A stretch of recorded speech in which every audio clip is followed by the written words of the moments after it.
welcome back to my channel. Welcome if you are new. I am Southern Belle from the city, and you are watching Southern Belle Speaks Sunday. So this is a segment, if you're new, that I talk on various topics around the world and things that I think need to be talked about. Maybe some life experiences that I had that I want to share with you so you don't make the same mistakes.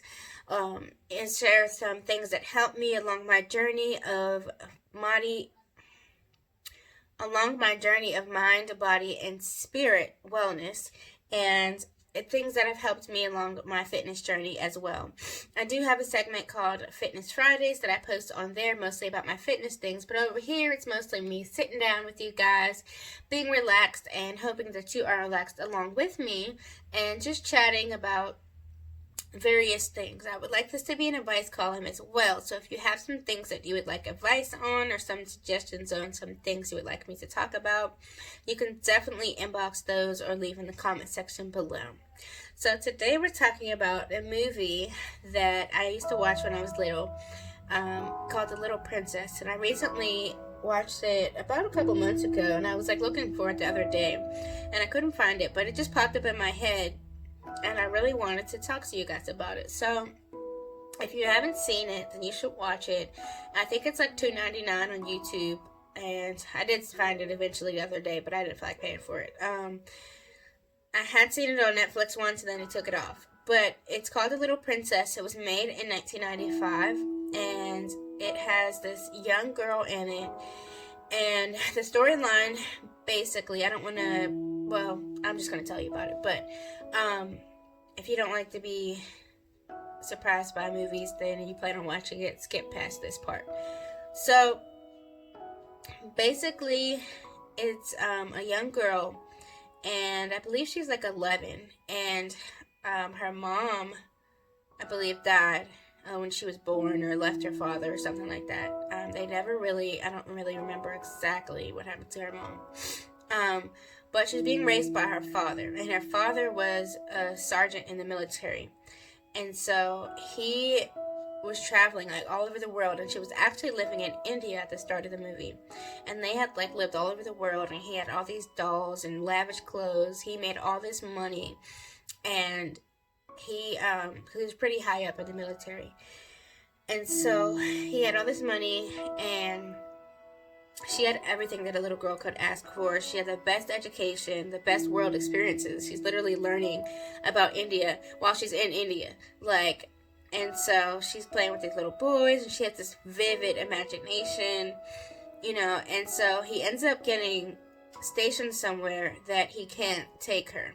So he takes her to this boarding school, and she gets to this boarding school, and it's where all these little girls are. It's an all-girl school, kind of imagine the school that Madeline went to. Just like that. They all had to wear the same clothes, they had class, they slept there, that type of thing. So at first she goes there, and it's all cool, but the headmistress, Miss Minchin, is ignorant. Sis is ignorant, miserable old hag, and you pick up from that off the bat. But everything still seems cool because all the little girls like her, except this one little snotty little bratty little girl and her little friends. Of course there's those. And so everything's kind of cool, she has her own kind of personality. Mind you, she's traveled all over the world. She just came back from India. She doesn't have the structure that the other little girls have, because they're scared of the headmistress, basically. And she never had that type of structure. She didn't even know she's not being accepted into authority as well. And so or she's not accepting authority. That's what I meant to say. She's not as receiving of authority. She has this vivid imagination, and she does her own thing, But the thing is that her dad had all this money. He paid for her to have the biggest room where she could fit all her dolls, and she had all these clothes and all this stuff, and all the other little girls loved her except the two, because she had all these stories to tell them. She did their hair, and she was just the big sister or sister they always wanted, And so, the headmistress, had an issue with how she was and, her getting all these little ideas into the other little girls' heads. But again, her dad, all this money, he was paying them, so she couldn't really say nothing. So, like, her dad ends up passing away. And, well, someone came and gave word that her dad passed away. And, so he was like her only living relative. And so, I guess her mom didn't have any living relatives, and he didn't have any living relatives. And so, he passed away, and she didn't have anybody. So she was permanently going to be at this boarding school. She's now an orphan. She's supposed to go back with her father when he was done with whatever deployment that he had. And so they give word that he's passed away. And the way that she finds out is so crazy. And, like how the lady tells her or whatever. And then they take her out of the room that she was in and take all her stuff to hold for collateral, because it's like, basically her dad died, and for some reason they couldn't get his assets back or whatever. So she just essentially is automatically broke now. And so the headmistress, who didn't like her in the first place but tolerated her because her dad was paying all this money, basically was like, you're broke now, so you can stay here, but you have to work like my slave. And that's it. Like, so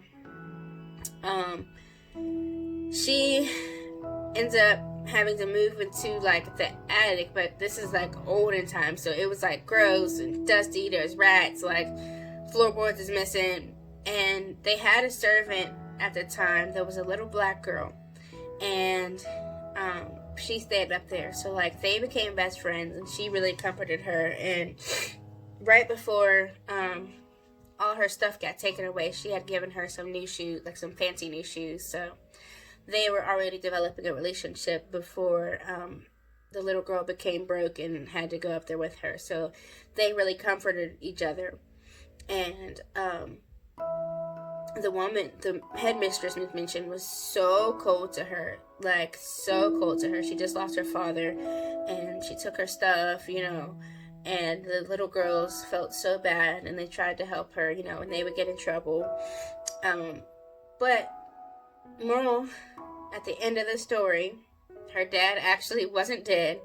They had mistaken him for somebody else, as they often did back then, because there wasn't a lot of ways to identify a person, technology-wise. We didn't have all these fingerprint scanners and dental readers and stuff like that. They really went by looks, and I don't even know what else. But, so here, they had him switched up with somebody else who had passed away, and he was alive, but he had gotten a concussion, and he had gotten amnesia, so he didn't remember who he was or anything, and so he couldn't come back and get her. And once he realized who he was, it was like later in the movie. So she actually figured out who he was, but he didn't remember her. So the woman went through so much trouble to make her life miserable, and eventually her dad's memory came back, and he ended up buying the school. And the woman that was headmistress that treated her and the other little girls so badly actually had to work for them. And he adopted the little black girl that was in the attic that was their servant. And they lived on to be sisters. And that was the end of the movie. But I really love that movie. There's lots of little details that happen in between. So I suggest you go watch it, even though I spoiled the ending. But, like, this movie has always been something that I used to watch over and over and over again when I was little. And it came out in 95, so I was only 1 when it came out. But I've been watching it ever since, So it's just a constant reminder that, like, no matter your circumstances, like, you're not your circumstances. You are who you are. But you're not what happens to you. And you're not what you survive through. But who you are determines how you handle that situation, if that makes sense. So you're not what happens to you, and you are not what your circumstances are, but how you handle them is who you are. So that little girl had such a strong spirit that, one, she didn't knock everybody else down because she was down. She still tried to uplift and, help another one, even though she was in the worst times of her life. Her father was gone. She was never going to see him again, so she thought. And she's in this place with this horrible woman. She has no money. She has no rights. She's only 11. So, what is she exactly going to do? But she still didn't lose her hope or her faith. It was her imagination that she held on to. And there were people in that movie that recognized that imagination that she had and helped her along the way. But it was her tenacity. It was her drive to not let her situation crumble her. And, she cried, but she got up, And I just want to use that as an encouragement to whatever you're going through in this season, even those who are struggling through this time where you can't leave your house and you're afraid, and every time you turn around there's something else in the news and things just seem to be getting worse. Maybe you even heard of people losing a loved one, or you've lost a loved one to this, and it seems like it's not going to get better. It seems like it's not going to change. Her situation seemed to be the worst thing ever, and she held on and she did what she had to do. And turns out her situation wasn't as bad as she thought it was, and it turned out to be for her benefit in the end. But sometimes we have to go through things in order to grow, and sometimes it's we go through something so that we can help somebody else out of their situation, because had she not become what she was, and had she not been thrown in there, she wouldn't have been able to develop a relationship with the little girl that was in the attic. And that little girl ended up getting a friend, a sister, and a father, because she was able to be adopted by her father and live on to have a better life. But had she not been placed in that situation, then that never would have happened. So sometimes we're in our situations not for us, or not for us to learn from, but for us to help somebody else out of their situation. I can't help you out of your situation until I help myself out of my own. So therefore, I can't help you out of your situation unless I go through it myself. So I can't be in the position to pull you out unless I get down in the mud with you. You know what I'm saying? So she had to be in her situation in order to be able to pull that other little girl out of hers. She had to understand what she was going through. Although this little girl was very humble with all the things that she had to really be broken down in order to really be able to empathize with the little girl and be able to want to pull her out of that situation. She had the means to do so after she realized her father wasn't really gone. But maybe, do you think that if she would have went on and her father would have been perfectly fine and he would just showed up and came together, she wouldn't have went up in the attic and said, "Hey, Dad, go adopt that little slave girl too"? She wouldn't have done that. She would have felt sorry for her, I'm sure. She probably would have left her with a few gifts, maybe even some money. But the headmistress would have probably taken it and left her to go back up in the attic. But because she had to live there with her and lie there with her in the cold, without clothes or without food, and she had to starve with her, she said, "I don't want her to live another day like this, because I lived this." And so she wanted to take her out of that and give her the life that share the life that she had with her, So I just wanted to encourage you that, I know this time is hard. I know that, whatever else you're going through is hard, but maybe you're here for a reason, and maybe you're here to just prove to somebody else that it can be done, that you can walk away from it, Maybe you're here because God wants you to learn something. God wants you to change something about yourself. God wants to present you in another light. So I just encourage you, watch the movie if you want to. It's a very, very good movie, and very good for your little girls, just to remind them. One of the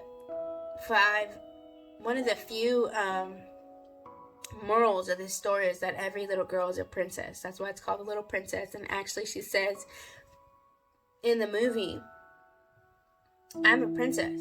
Every little girl's a princess. And she says to the headmistress, didn't your daddy ever tell you were a princess?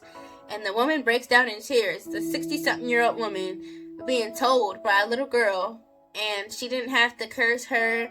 She didn't have to break her down. She just asked her a question. Didn't anybody ever tell you that you were a princess? And that moved that woman, because I'm sure nobody had. And I'm sure that's why she was so angry. And nobody treated her that way. So that, sometimes when people are, angry or a certain way towards you, maybe that they don't feel the joy that you feel. That maybe they feel the confidence and humbleness. She felt that confidence and that humbleness in that little girl, and she wanted to break that because she was broken. So